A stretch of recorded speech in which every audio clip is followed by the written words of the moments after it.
Hello everyone, welcome back to the channel. In this video we'll dive into the best IT service management tools, which is ManageEngine.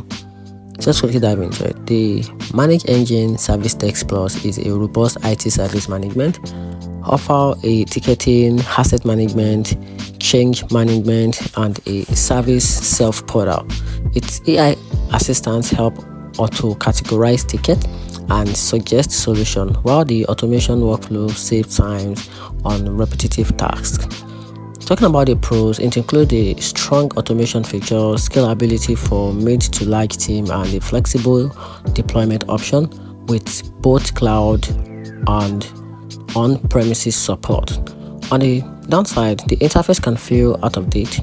Mobile support isn't as strong as the desktop version, and the advanced setup or the customization may require technical knowledge. So reporting and asset management features are also somewhat limited compared to other tools. So in my opinion, I think the site is ideal for team looking for comprehensive IT SM with automation, but those seeking a modern UI and advanced reporting might consider other alternative. And that's it.